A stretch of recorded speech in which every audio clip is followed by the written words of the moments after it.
ฉันภัตตาหารรับประทานอาหารมอบทุนการศึกษา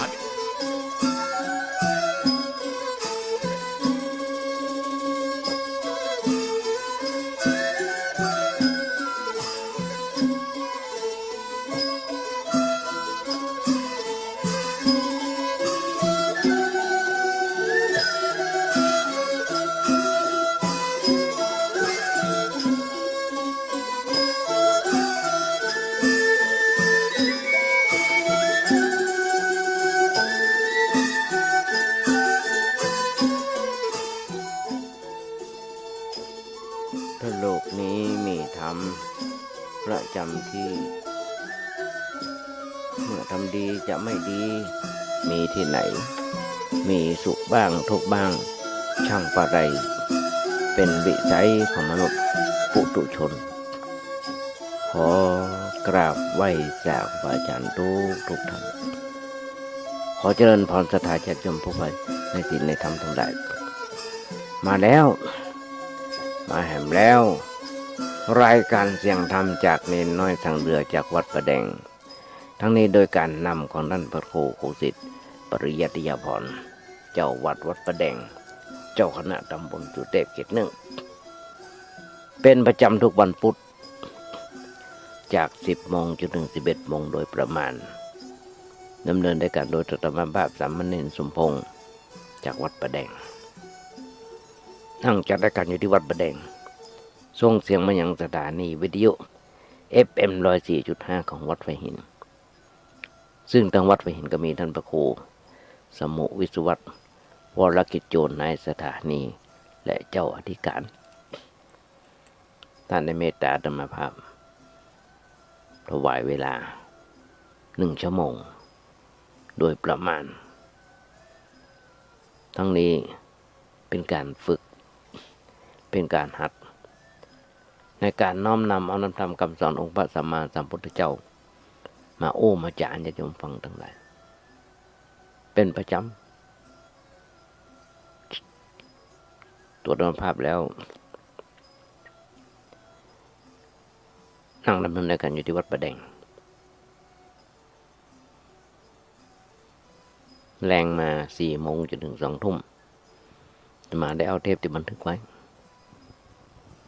เปิดออนไลน์ส่งไปให้สดาญาติโยมทั้งหลายโดยเฉพาะเป็นเพื่อนกันใน Facebook ใน Messenger ใน YouTube ใน LINE โดยเฉพาะใน YouTube ออนไลน์ไปทั่วโลกออนไลน์ไปทั่วโลก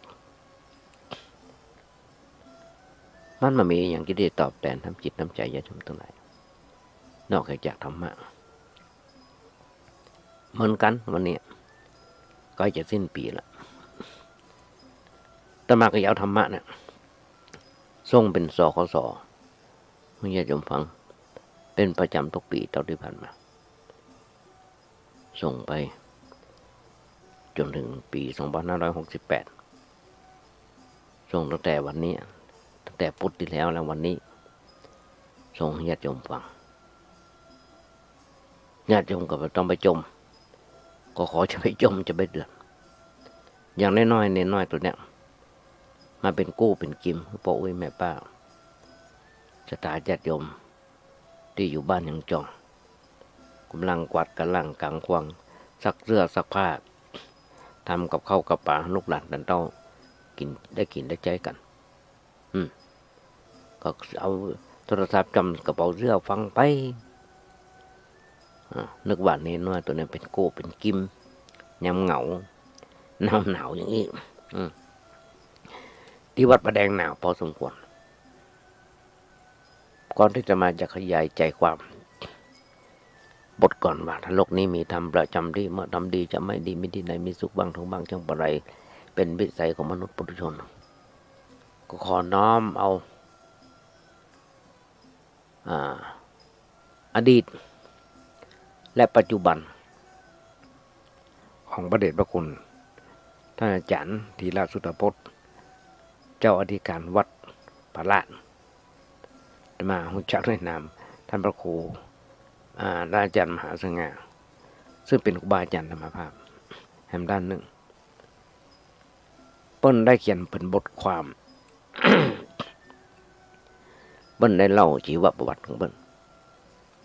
เพราะฉะนั้นตั้งแต่วัยเยาว์จนถึงตอนณบัดนี้เปิ้นได้ก่อร่างห้างแปลงซ่อมแซมเสนาสนะวัดผาลาดเปิ้นอู้เสมอว่าเปิ้นได้ตามรอยตัวห้อยของอุบาเจ้าศรีวิจัยที่ได้สร้างหนทางขึ้นโดยสุเทพเป็นพระหนุ่มที่เก่งระดับด็อกเตอร์ต่อมาก็จะเล่าก็จะย้อนรอยถอยความให้ฟังตามที่เปิ้นเขียนเปิ้นบอกว่าย้อนรำลึกอดีตที่ผ่านมาเปิ้นว่าก่อนที่เปิ้นจะมีโอกาสเข้าสู่วัยชราเปิ้นฮ้องว่าวัยชราเปิ้นฮ้องกันว่าหนุ่มตอนปลายคนหนุ่มตอนปลายหนุ่มวัยชราอย่างสมบูรณ์ย้อนไปเมื่อ40 ปีที่แล้วเปิ้นว่าว่ายังไม่มีวิทยาลัยเขตสงฆ์ล้านนาเกิดขึ้นที่วัดสุนดอกจากท่านอาจารย์มหาวิโรธอาจารย์บาลีที่วัดบุพารามพร้อมทั้งเล่าเรื่องต่างๆให้ฟัง2 คนนั่งอู้กันหรอ2 ท่านนั่งอู้กันเพื่อฟังโอกาสทางการศึกษาดีพระมหาเถระหรือว่าครูบาอาจารย์ได้ร่วมกันเริ่มสร้างขึ้นเพื่อให้พระภิกษุสามเณรในหัวเมืองรอบนอกได้เข้าสู่การศึกษาในระดับปริญญาโดยบ่ต้องเที่ยวไกลเดินทางไกล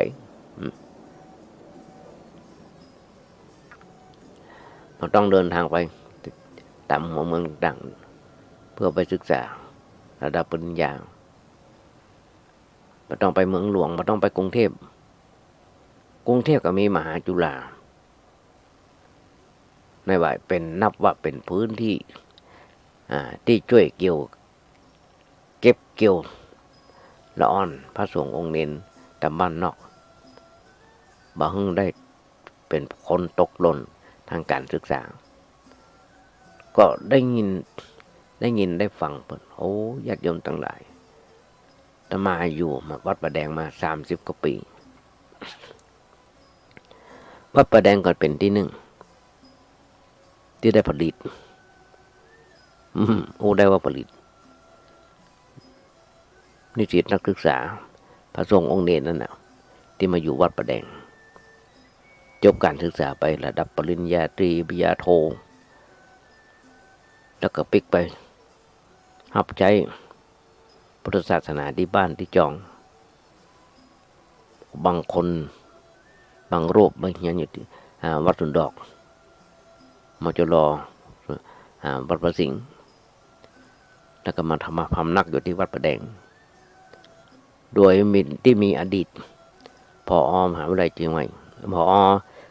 วิทยาลัยสงฆ์คนนั้นคือมจร.หรือวัดสุนดอกทั้ง2 ที่นั่นคือท่านพระครูสิทธิ์ปริยัติยพรเจ้าวัดประแดงเจ้าคณะตำบลสเตปเป็นอดีตเป็นผอ.มหาวิทยาลัยสงฆ์ทั้ง2 แห่งก็ได้ฟูมฟักลูกศิษย์ลูกหาที่มาจากต่างจังหวัดเพื่อมาเรียนแล้วก็จบไปส่งไปศาสนาศึกษาส่งไปปิกไปสั่งไปสอนไปสืบพุทธศาสนาอยู่ที่บ้านที่จอมหลาย10 รูปญาติโยมทั้งหลายเพราะฉะนั้นเนี่ยญาติโยมทั้งหลายอันนี้ก็เหมือนกันเปิ้นบอกว่าในปีที่ผ่านมา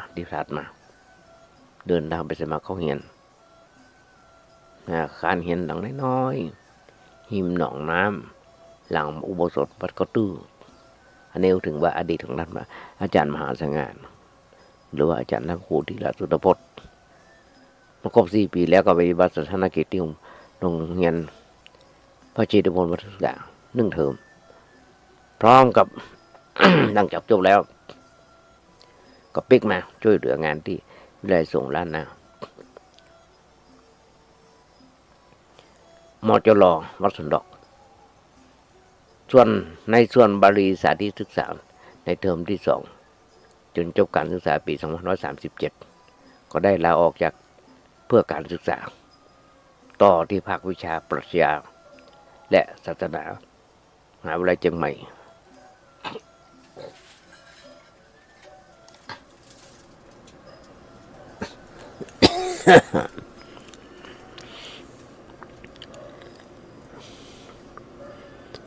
ในปีมหาวิทยาลัยเชียงใหม่ในปีพ.ศ. 2539พระอาจารย์มหาวิโรจน์อินทนนท์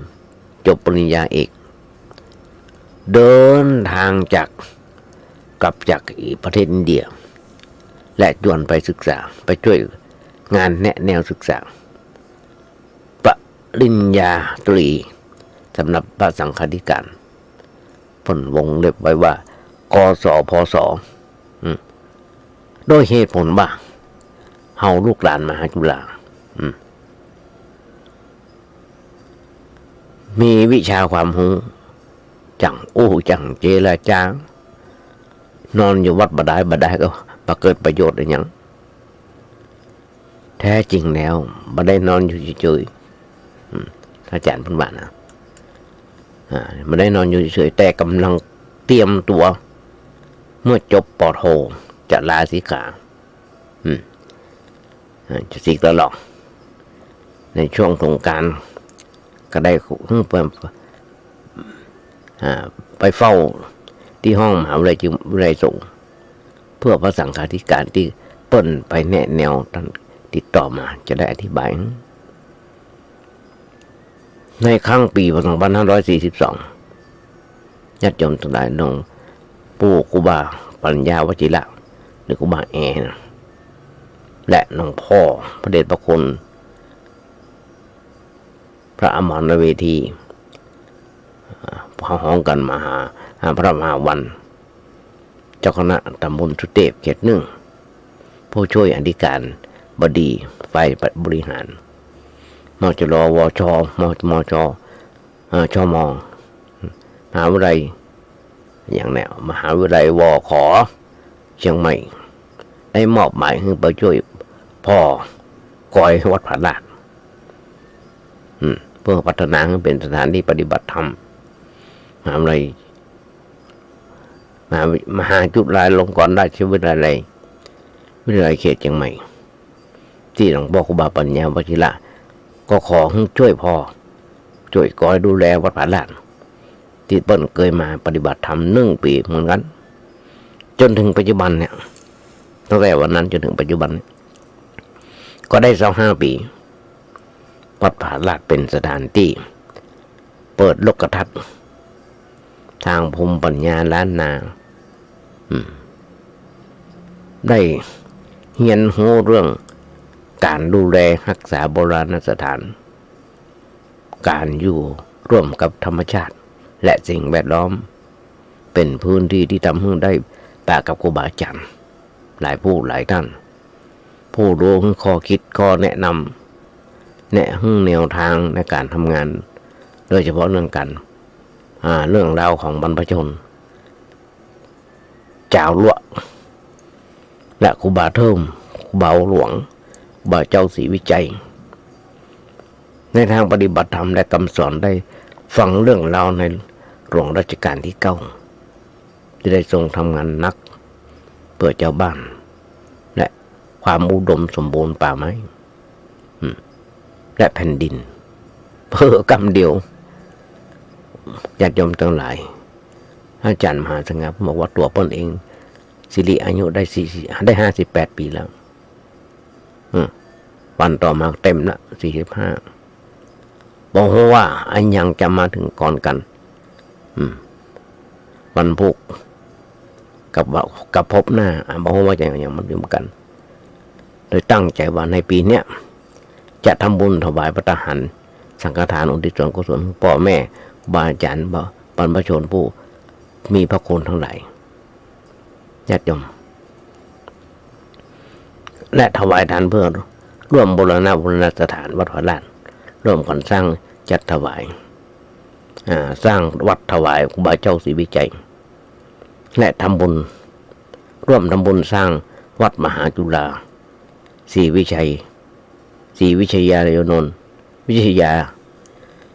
อ่านผิดนั่นถูกวัดมหาจุฬาศรีวิชยาราม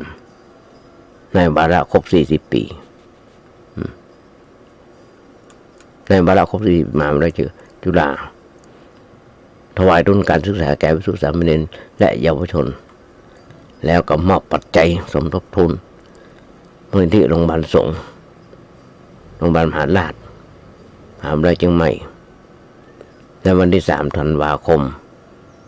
ก็คงเป็นวันนี้ที่พระเดชพระคุณท่านอาจารย์มหาสง่าได้ไปถวายที่วัดพระราชเชียงใหม่เปิ้นก็เลยบอกเชิญชวนนักศึกษาญาติโยมทั้งหลายได้ร่วมทำบุญสุนทานด้วยกันถ้ากรุงไทยทำบุญกับเปิ้นได้หมายเลขบัญชีบริษัทว่าธนาคารกรุงไทยเลขที่5210128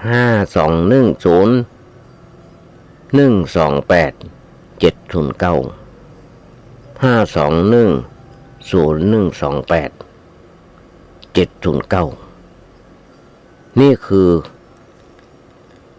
เรื่องสำคัญอย่างหนึ่งที่มาอู้มาจากญาติโยมฟัง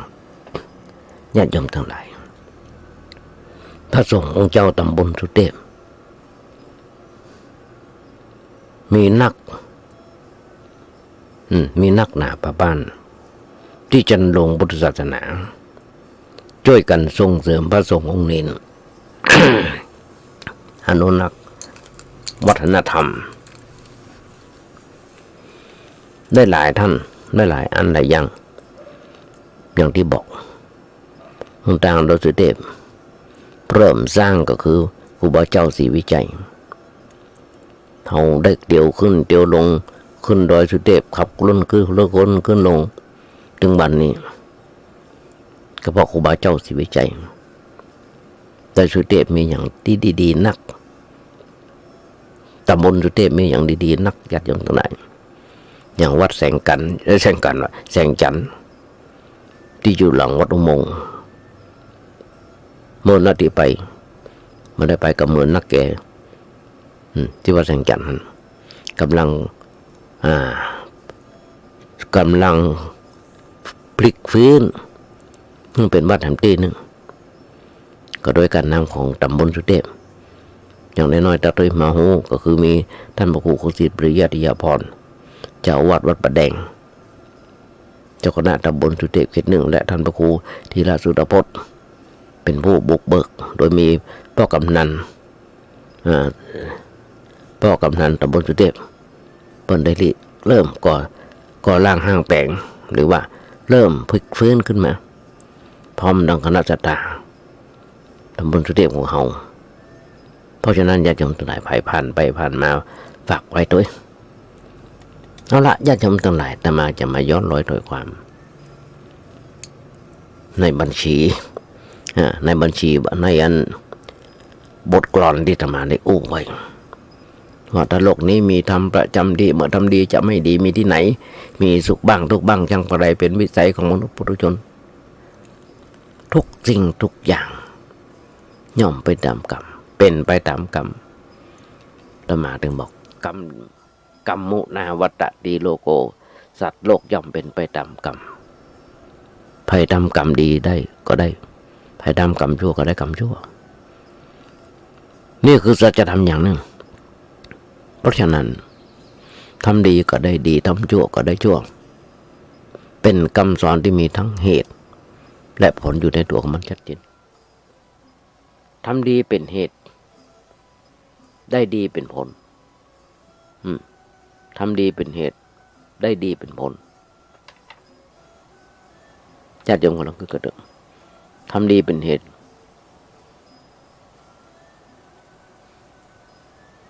ได้ดีเป็นผล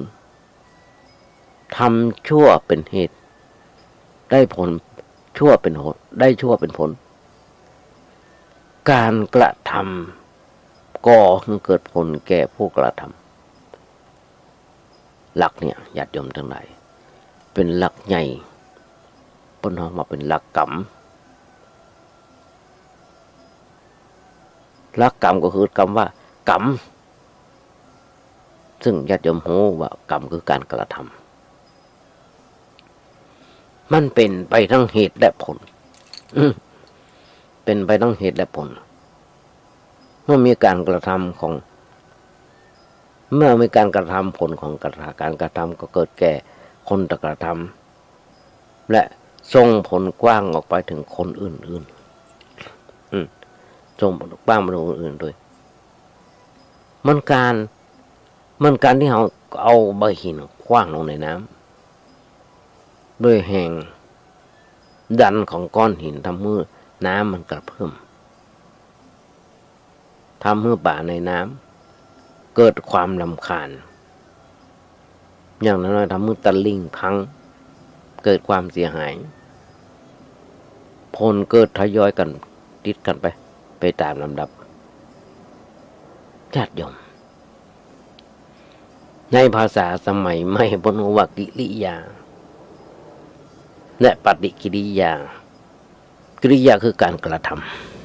ำปฏิกิริยาหมายถึงการกระทำตอบ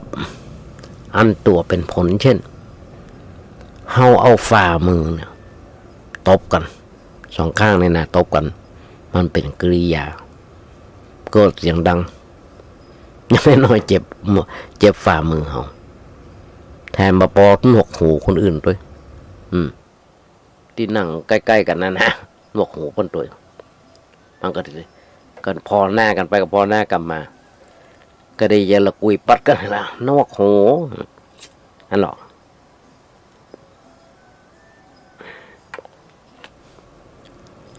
เป็นปฏิกิริยาที่เกิดขึ้นตามลำดับญาติโยมทั้งหลายทุกสิ่งทุกอย่างในโลกนี้เป็นอยู่ในอำนาจแห่งกรรมทั้งนั้นอาการหมุนของโลกการ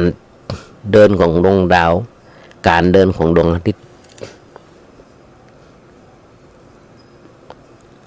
ก็เป็นเหตุให้เกิดการเปลี่ยนแปลงในดินฟ้าอากาศการเปลี่ยนของดินฟ้าอากาศก็ให้เกิดมีการออกดอกออกผลของต้นไม้คนได้เก็บมากินมาเลี้ยงหล่อเลี้ยงร่างกายทำให้เกิดความสุขสบายในเมื่อหับเอามาแต่พอดีพอคนเกิดเป็นตดพอหับเอาเกินพอดีไปความเป็นไปของสากลจักรวาลทั้งโลกอยู่ในอำนาจของกรรมปนจากกฎนี้ไปบ่ได้เป็นอันขาดพอมีสิ่งใดที่จะเกิดขึ้นและเป็นอยู่โดยบัดได้อาศัยกรรมต้องมีกฎนี้เข้าไปแทรกแซงอยู่เสมอและที่ทุกอย่างดำเนินไปได้อย่างปกติก็เพราะมีกรรมของมันอยู่ถ้าหากหมดกรรมของหมดกรรมลงไปเมื่อใดแล้วก็แตกสลายแต่การสลายตัวของสิ่งหนึ่งทำให้เกิดขึ้นสิ่งหนึ่งขึ้นมาเช่นต้นไม้ต้นหนึ่งตายก็กลายเป็นต้นไม้เป็นท่อนเอาไม้เป็นท่อนนั้นไปทำรถทำเรือทำอย่างต่างๆแปลงบ้านแปลงจองทำอย่างได้หลายอย่างถ้าวัตถุที่ถูกทำนั้นตายก็คือผุท่อนผุกร่อน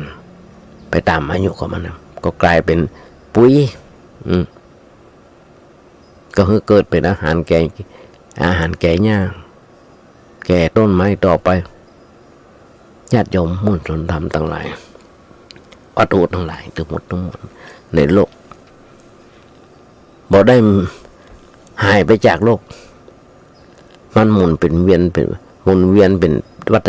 วัฏสงสารวนไป บนมาอยู่เสมอเป็นเรื่องประจบปนห้องมาเป็นวงกลมหรือว่ามนตุ้มลุ่มมันมีการตั้งต้นแล้วมีที่สิ้นสุดเป็นแต่อาศัยกันเกิดขึ้นตั้งอยู่ดับไปเกิดขึ้นตั้งอยู่ดับไปแล้วก็เกิดแฮมเป็นวงเวียนตลอดสายก็เลยฮ้องกันว่าเป็นไปตามอำนาจของกรรมภาษาบาลีมันว่ากรรมุนาวัตติโลโกโลกหมุนไปตามกฎของกรรมเพราะฉะนั้นญาติโยมทั้งหลายอย่างที่บอกถ้าคนเมาเหล้าเมายาขับรถไปตกลงมาในคลองในห้องนองห้อยนอนนองในบึ้งอย่างต่างๆอย่างแต่ว่าวันซื่นรถมันแซงกันมันแซงกันขวาสุดจะแซงเปิ้ลรถกันสีแดงอยู่ด้านซ้ายรถกันสีเทาอยู่กลางรถใหญ่ทำกันหนึ่งอยู่ขวามือสุดปุ้นไปแซงเอาเปิ้ลตอนที่อยู่บนไหลฟุตบาทพุ่นน่าจะไปแซงเปิ้ลเอาไปเอามารถเก่งสีแดงนั้นปุ้งลงในน้ำพุ่นเสียหายหลายแสนแต่มาพอรถการกลางนั่นก็เสียหายนะญาติโยมแล้วก็รอนี่เหตุผลมันเป็นเพราะอย่างน้อยๆเจ้าหน้าที่บ้านเมืองตำรวจมาถามมาคอยตีแต่เป็นว่าเมาเหล้าไม่ได้แข่งกันอย่างนั้นหรอกเมาเหล้าบนห้องว่าถ้าเมาเหล้าขับรถไปตกคูตกน้ำตายแต่ตอนนั้นมาตายมีหลายคนที่ตายที่ผ่านมาก็ว่าเขาขับรถตกคูเพราะเขาเมาเหล้าการกินเหล้ากินยาเป็นเหตุให้เมาเขาก็ตัดเหตุนะมันมีต่อไปฮะอันเนี้ยอย่างน้อยๆถือศีลข้อ 5คือเข่งครัดน้อยจะเริ่มต้นปีใหม่แล้วแต่ก็ยังน่ากลัวอยู่ที่วันหน้าก่อนก็คือ30-31และวันที่1ส่งได้ปีเก่าต้นรับปีใหม่เนี่ยมันจะยุ่งถ้าเจ้าน้องพอเถอะศีล 5ข้อมีกรรม3 กรรมญาติโยมทั้งหลายภัยบ่ค่อยจะได้อธิบายอย่างนั้นก็มีแต่อาตมาเนี่ยที่จะอธิบายให้ญาติโยมฟังบ่ได้อวดหลวกแต่ว่ากึดอย่างแรกก็จะโอ้ญาติโยมฟังกันอย่างที่บอกเพราะญาติโยมทั้งหลายที่บนประกาศอธิบายบัดเบิ้ลมาอธิบายภาพก็ยังผิดสินะข้อที่ 5อยู่ผิดอย่างไรบางคนกินมากบางคนสูบบุหรี่อย่างอาตมาเนี่ยสูบบุหรี่แต่ก็กล้าว่าต้องก็ผิดศีลแล้วก็ 5เนี่ยทำให้บ่สมบูรณ์ศีลก็ยังบ่สมบูรณ์แต่มาบ่ได้สอนหรอกหูฟังหูฟังไม่ใช่ว่ากาบบุหรี่แล้วมานั่งเฮียฟังไม่ใช่บอกเฮียฟังไม่ใช่ว่านี่มันผิดหรือมันถูกการเมาเหล้าการจะบรรลุมรรคผลเป็นโสดาบันต่ออย่างได้อย่างไรเพียงแต่ถือศีลก็ยังบอกได้เรียบร้อยเพราะฉะนั้นเขาจะรู้ว่าศีล 5ข้อมี3 กรรมคือสุราเมลัยมัชฌะสุราคือเหล้าประเภทต่าง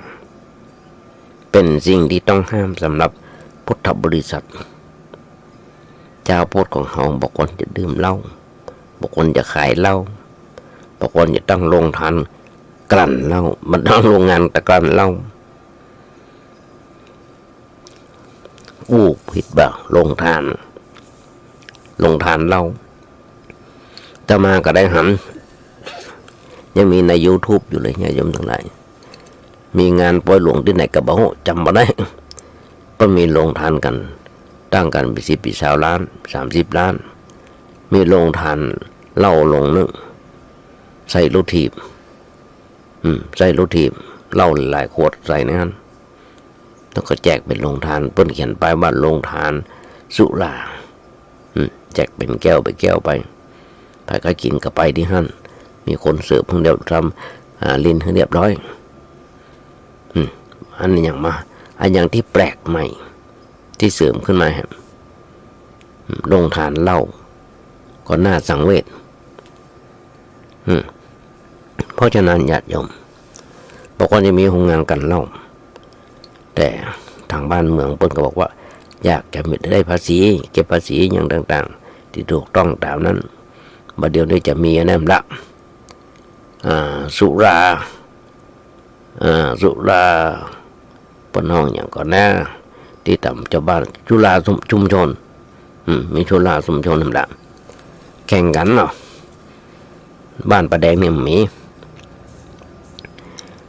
เป็นจะมีโรงงาน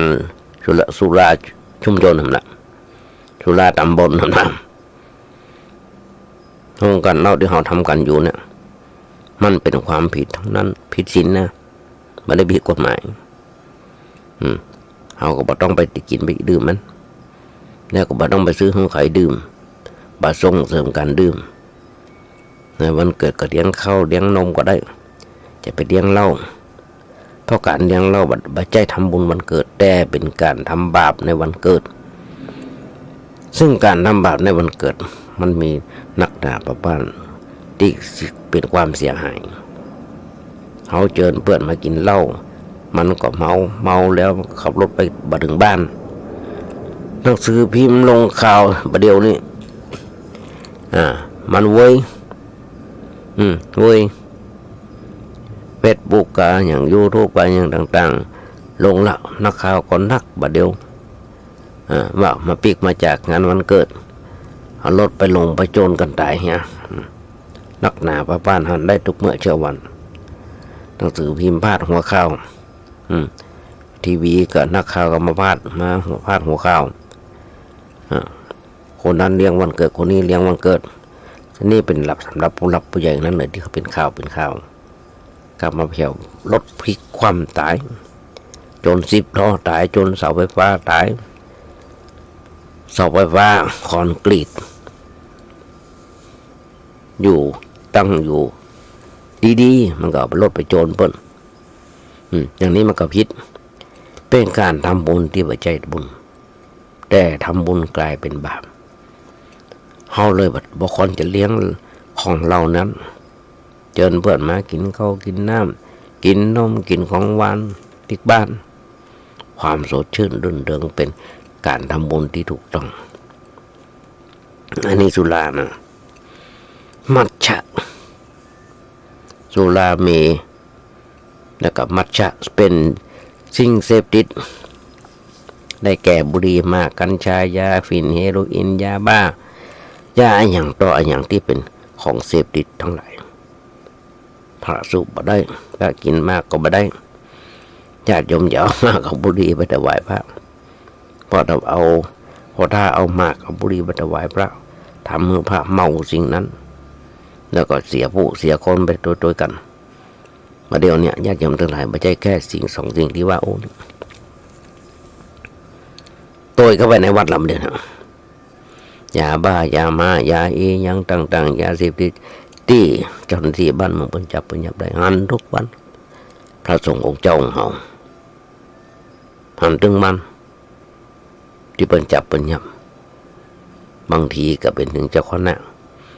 บางทีก็เป็นถึงเจ้าอาวาสส่วนมากจะเป็นพระลูกวัดที่มาบวชใหม่ๆที่บ่ได้ฮู้ซึ้งถึงกันแท้อย่างต่างๆบางทีก็ขายในวัดเลยก็มี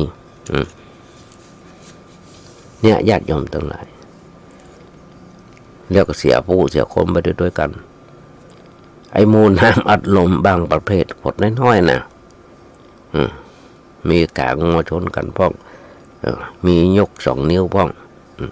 ประดวายพระ กาแฟก็บ่ควรถวายน้ำชาอ่อนๆพอได้แต่แก่นักก็บดีท้องเสียท้องบุกการนั่งหนักนั่งหนักพระมันนั่งหนักอยู่แล้วก็เดี๋ยวกลายเป็นโรคฤทธิ์สีดวงไปด้วยกันตายไปด้วยกันทั้งนั้นอันเนี้ยเราต้องงดเว้นมาเอาไปถวายพระสงฆ์องค์เจ้าเพราะว่ามีประโยชน์แก่ร่างกายศีลข้อ 5 เป็นศีลที่รักษาหมดทุกอย่างรักษาชีวิตร่างกายรักษาทรัพย์สินสมบัติรักษาทรัพย์สมบัติรักษาครอบครัวรักษาอย่างทั้งหมดแต่ถ้าผิดศีลข้อ 5 เช่นดื่มน้ำดื่มเหล้าเมาก็เสียหายดื่มเมลัยก็เสียหายกินยาเสพติดก็เสียหายชีวิตบ่เรียบร้อยเฮาต้องระมัดระวังญาติโยม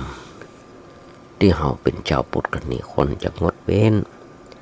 จากสิ่งเสพติดทุกประเภทและถ้าศึกษาหัวว่าสิ่งเสพติดเป็นตัวปัญหาทำให้เกิดความทุกข์ความเดือดร้อนเฮาก็ตัดสิ่งเสพติดออกไปมาดื่มสุราเมลัยและสิ่งเสพติดด้วยประการต่างๆญาติโยมทั้งหลายอาตมาบวชอยู่วัดประแดง38 ปี แต่ก่อนนี้จัดอาสนะจะหันต้นมีทั้งน้ำต้นและกระถนต้วยกันเป็นกู้ไปต้วยกันเป็นกู้ไปอาตมาเป็นคนล้างกระถนเป็นคนเก็บกระถนให้น้ำต้นอย่างต่างๆมาเดี๋ยวยุคไม่ดันสมัยบ่มีละกระถนเพิ่มมาใจกันละแต่เอาไปตั้งให้ญาติโยมบนเอาไปตั้งให้ญาติโยมมีการมีงานต่างๆตั้งไว้ตามข้างเสามีอยู่แต่ทุกเจ้าไม่มีละเอาง่ายๆวัดประแดงอยู่ด้วยกัน3 ตัวขยมหัน3หรือว่า4นะจำไม่ได้มีแต่อาตมาที่สุบุรีนอกนั้นเพิ่มมีเรื่องนี้เพราะว่าอาตมาลงทุนมา60 กว่าปีก็เลยถอนทุนมาจากวางมาจากเดียวเพราะฉะนั้นญาติโยมทั้งหลายอย่างเช่นการเล่นการพนันบางคนถ้าชอบเล่นการพนันก็คงว่าการพนันทำให้เสียหายทำให้เขาเสียทรัพย์บ่ได้ผลในประโยชน์อย่างตอบแทนคุ้มค่าทำให้เสียหายหลายเรื่องหลายอย่างญาติโยมทั้งหลายเราจะได้หันทุกเมื่อเช้าวัน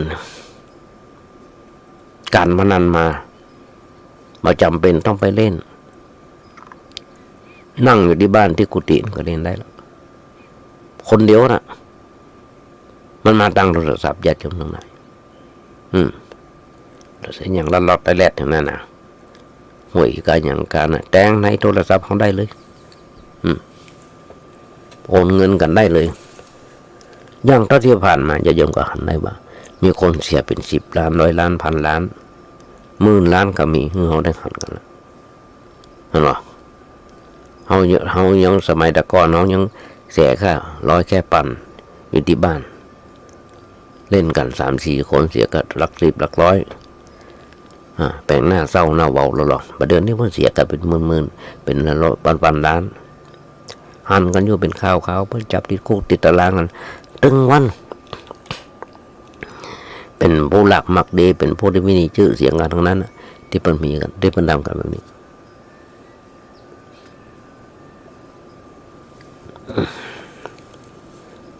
มันมีประโยชน์อย่างเรียกว่าได้เรียกว่าเขาเก่งแต่ว่าถ้าเพิ่นมาเก่งเพิ่นมาเป็นเจ้ามือถ้าเพิ่นมาเก่งเพิ่นมาเป็นเจ้ามือเพิ่นมาลงทุน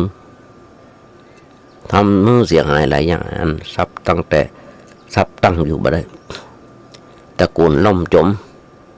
ต ตะโกนใหญ่ๆนะหันโหกันญาติโยมล่มจมที่ล่มจมเพราะลูกหลานมันมัวเมาแต่สิ่งเดียวไหลม่วนมาเข้าเรื่องเล่นการบันทันขันต่อ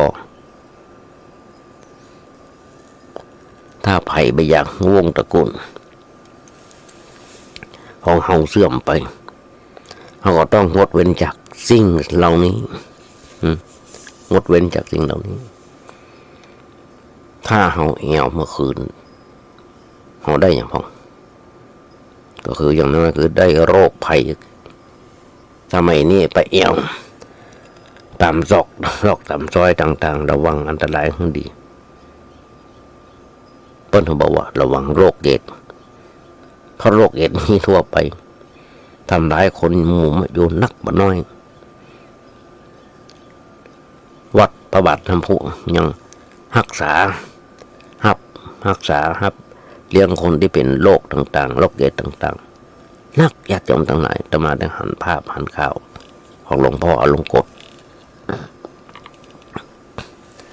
คนในระดับพระครูหลวงจะมาจำไม่ได้รู้จักกับอาจารย์นรงค์กฎแล้วก็พระบาทน้ำพุเนี่ยแล้วก็มีแหมหลายที่นี่แหมหลายที่ก็อย่างที่บอกถ้าแอวเมื่อคืนญาติโยมจะมาขอเตือนไว้ก่อนระหว่างส่งท้ายปีเก่าต้นปีใหม่30-31วันที่1ถ้าหยุดอยู่บ้านได้ก็ขอให้หยุดเนี่ยก็คือปอหมดงานสันเหล้าจะไปกินเหล้าเมายาจะไปขับรถเว้ยถ้าไปอินดูตัวเก่าก็อินดูเจ้าหน้าที่บ้านเมืองอย่างที่จะยุ่งเอามากๆตั้งแต่ตำรวจพยาบาลโรงพยาบาลหมออย่างต่างๆแทบทุกโรงพยาบาลต้องตั้งรัฐบาลหน่วยงานต่างๆต้องเพิ่มประชากรพลเมืองหมอการอย่างการต้องเพิ่มหมดแม้กระทั่งเจ้าหน้าที่ตำรวจก็เพิ่มหมดห้ามหยุดห้ามลา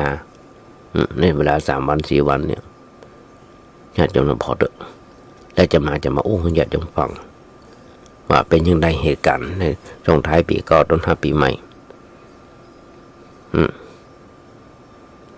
อย่างที่บอก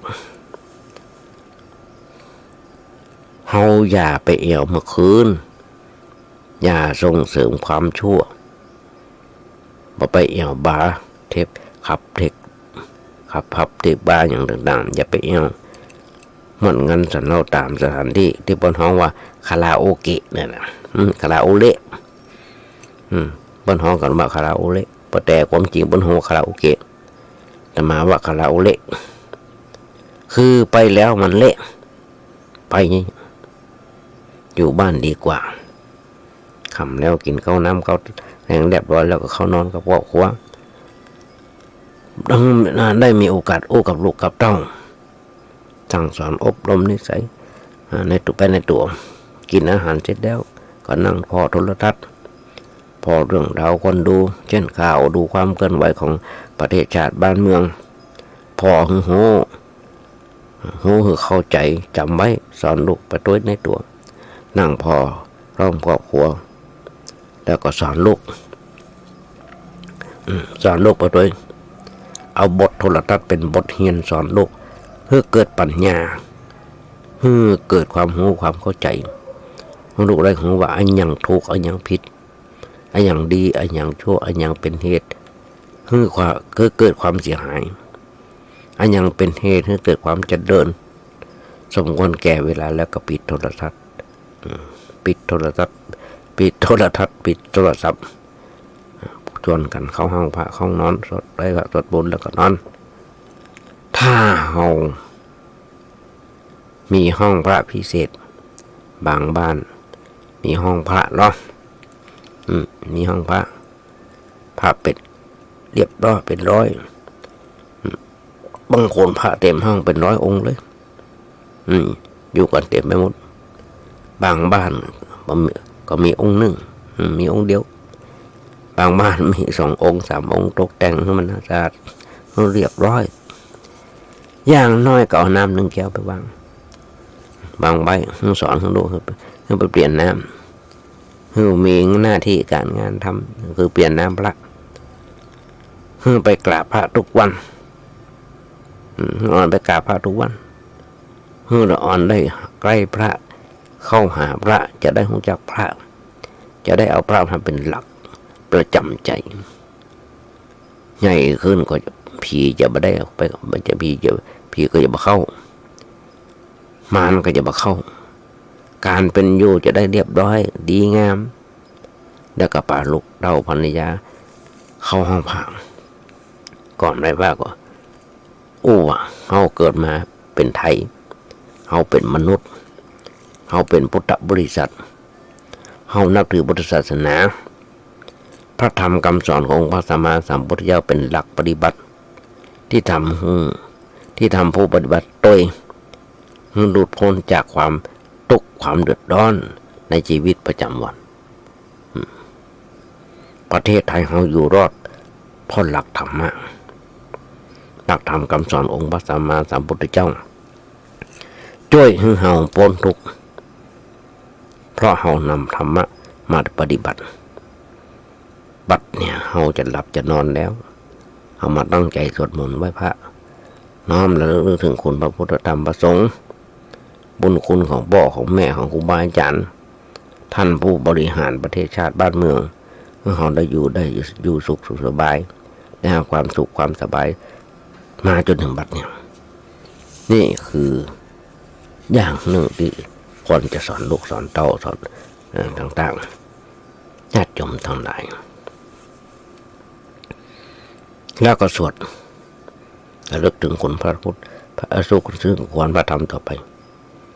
ที่ว่าก็จวนกันกราบพระแล้วกำปุญญาพระว่าอรหังสัมมาสัมพุทโธภควาแปลไปตัวก็ดีหนังสือสวดมนต์แปลก็มีที่กุฏินี่ก็มีโยมเบิ้ลเอามาถวายไว้ว่าเอาไว้แจกเนาะแต่ก็ลืมพุทธเรื่องมีบางกี่คนที่ได้ไปพระผู้มีพระภาคเจ้าเป็นพระอรหันต์อรังสมมาสัมพุทโธภควานะคือพระผู้มีพระภาคเจ้าเป็นพระอรหันต์ดับเพลิงกิเลสเพลิงทุกสิ้นเชิงตรัสรู้ชอบได้โดยพระองค์เองอันนี้คืออรังสมมาสัมพุทโธภควาแปลมาอีกแล้วก็ต่อไปก็ว่าพุทธังภควันตังอภิวาเทมิข้าพเจ้าอภิวาทพระผู้มีพระภาคเจ้าผู้รู้ผู้ตื่นผู้เบิกบานพอมีภัยผู้เป็นผู้รู้ผู้ตื่นผู้เบิกบานอย่างพระเจ้าของเขาแล้วก็กลับแล้วก็สวดระลึกถึงคุณพระธรรมต่อไปนั่นคือสวากขาโตภควตาธัมโมแปลว่าพระธรรมเป็นธรรมที่พระผู้มีพระภาคเจ้าตรัสไว้ดีแล้วญาติโยมทั้งหลายที่เปิ้นเถียงกันถึงเมื่อเช้าวันถึงมื้อถึงวันว่าเจ้าบ้านมาว่าเจ้าบ้านหรือว่าพระสงฆ์องค์เจ้ามีผู้ตื่นธรรมที่เป็นเจ้าบ้านเป็นฆราวาสเอาเดิมได้มาแสดงธรรมได้มาเอาธรรมะมาโอ้พระเจ้ามาโอ้มีพระเถระนุเถระรับมหาปรริญญาต่อว่าเปิ้นมาเอาธรรมะมาเอาพระพุทธเจ้ามาบังหน้าอย่างอันอย่างอีต่างๆว่าเสียดีเสียญาติโยมทั้งหลายในมหาวิทยาลัยมจรก็ว่าอย่างกรรมกุฎการอย่างนี้ก็มีฆราวาสไปสอนธรรมหรอไม่ใช่บ่มีก็มีฆราวาสไปสอนธรรมเปิ้นก็เป็นผู้รู้อย่างหนึ่งผู้แตกฉานอย่างหนึ่งหรอที่สอนธรรมอยู่ทุกเมื่อเช้าวันพุทธเจ้าบอกอย่าติเตียนพระพุทธเจ้าอย่าติเตียนพระธรรมอย่าติเตียนพระสงฆ์เพราะฉะนั้นพระสงฆ์กับบุคคลจะติเตียนบนในทางที่ผิดมาคนหนึ่งที่ครูบาอาจารย์เบิดได้สอนแม้กระทั่งละอ่อนบูธรรมะก็ต้องจำไว้ต้องส่งเสริมละอ่อนเขาบอกฮู้เขาเพิ่งเกิดมาเพิ่นเป็นไผอย่างใดเปิดโอ้ออกมานะอาจจะเป็นธรรมะสอนเขาก็ได้บางทีเขาบอกฮู้ละอ่อนมันสอนเขา ถ้ามาเนี่ยเรื่องคอมพิวเตอร์เนี่ยมาจ้างเราญาติโยมทั้งหลายต้องอ่อนสอนแบบนี้เนอะปูเนอะแบบนี้เนอะปูเนอะคลิกซ้ายคลิกขวาอีเนอะเปิดอีเนอะร่วมมาจ้างเราญาติโยมทั้งหลายลูกหลานสอนทั้งนั้นมันก็เป็นครูมาอย่างนึงมันคนเขามาได้โง่ไปเหี่ยวทุกอย่างเราญาติโยมทั้งหลายที่จะมานั่งโอ้ขังญาติโยมฟังเนี่ยมีคนสอนมาทั้งนั้นแล้วก็ขอเพิ่นสอนด้วยอย่างที่นั่งโอ้ญาติโยมเนี่ยท่านแรกก็คือท่านครูศรีปริยัติยาพรเจ้าวัดประแดงเนี่ยสอนมาแล้วคนให้โอกาสมาก็คือนักแจ็คไห่จ้อยให้โอกาสมาภาพมันมีโอกาสไปเรียนในพ้นประจักษ์สถานีอย่างตรงในเวียงอย่างพิลาบขาวก็อย่างสีขาวสีเขยจำมาได้หลังจัดรายการไป2-3 ชั่วโมงแต่ละวันทุกวันนะโอนอาจารย์ด็อกเตอร์ปริยัติยานุศาสตร์ท่านพระครูปริยัติยานุศาสตร์ไปอยู่อินเดียประกอบคนสอนมาภาพฟังอาจารย์มหาสง่าหรือพระครูธีระสุตพจน์ธรรมาเก่าเปิดมาโอ้มาจากผู้ให้โอกาสมาอันรันหนึ่งก็คือท่านพระครูสมุวิศวะบุรกิจโจนายสถานีเนี่ยให้โอกาสมาภาพเพราะมันจะมามีโอกาสแล้วก็ต้องมาตอบแทนน้ำจิตมันมีอะไรอย่างจะตอบแทนน้ำจิตน้ำใจญาติโยมหรอกนอกจากธรรมะเพราะฉะนั้นการทรงได้สกสแต่ละปีทุกวันพุธจาก 10 โมงจนถึง 11 โมงญาติโยมก็ฟังธรรมะได้ทางสถานีวิทยุ FM 104.5ของวัดไผ่หินฟังได้หรอฟังเถอะอะไรผิดอะไรถูกยุคนี้สมัยนี้บัณฑิตนักปราชญ์ครูบาอาจารย์นักมาอู้ผิดอู้ถูกอย่างไรสามารถโทรศัพท์มากล่าวติชมกันได้เพราะฉะนั้นญาติโยมทั้งหลายแล้วก็ยังมาจบเชื่อในคำแปลของการไหว้พระสวดมนต์สวากขาโตภควตาธัมโมพระธรรมเป็นธรรมที่พระพุทธเจ้าตรัสไว้ดีแล้วธรรมังนัมสามิข้าพเจ้าขอนมัสการพระธรรมญาติโยมทั้งหลายพุทธพจน์พระธรรมของพระพุทธเจ้านั้นเป็นอย่างที่สัจธรรมเป็นที่อย่างที่จีรังยั่งยืนซึ่งเทียงมาได้เพราะฉะนั้นพระพุทธเจ้าฝากไว้กับพุทธบริษัททั้งสี่นั่นก็คือทรงสาวกหากสวดต่อให้ว่าสุปฏิปันโนภควโตสาวกสังโฆพระสงฆ์สาวกของพระผู้มีพระเจ้าเป็นผู้ปฏิบัติดีปฏิบัติตรงปฏิบัติเป็นธรรมปฏิบัติเพื่อออกจากทุกข์อันก็ออกจากทุกข์นะสังฆังนามามิข้าพเจ้านอบน้อมแด่พระสงฆ์กราบก็ว่านะโมแล้วก็ว่าอิติปิโสหรือว่าอย่างต่อไปอุตตมคุณสังคุณต่อไปญาติโยมทั้งหลายเขาจะออกจากทุกข์ได้ออกจากทุกข์อย่างใดได้ญาติโยมต้องตึกก่อนพระพุทธเจ้าห่อเฮาสำเร็จ สำเร็จเป็นอนุตตรสัมมาสัมโพธิญาณสำเร็จเป็นพระอรหันต์ได้เมื่อพระพุทธเจ้าเฮาโอ้ในอริยสัจสี่ในอริยสัจสี่มีทุกข์สมุทัยนิโรธมรรคตัวอาตมาเองอธิบายถึงฟังทั้งชาตินี้ก็ยังมาจบอยู่ทุกข์เหตุให้เกิดทุกข์อย่างที่บอกได้แก่เป็นปุ๋ยก็เกิดปัญหาเป็นอาหารแก่หญ้ากับต้นไม้เพราะฉะนั้นเนี่ยที่โอ้ดีจ่าเนี่ยจงฟังนะทุกสมุทัยนิโรธมรรคสิ่งเกิดจากทุกข์ก็คือใจดีใจบานอริยตนะทั้ง 5 ทั้ง 6ตาหูจมูกลิ้นกายใจจิตเป็นนายกายเป็นบ่าวหูได้ฟังจมูกได้กลิ่นต ตาได้หันตาหูจมูกลิ้นกายใจทุกสิ่งทุกอย่างที่มันบดีก็มันน้อมนำเข้ามาในจิตในใจของเรา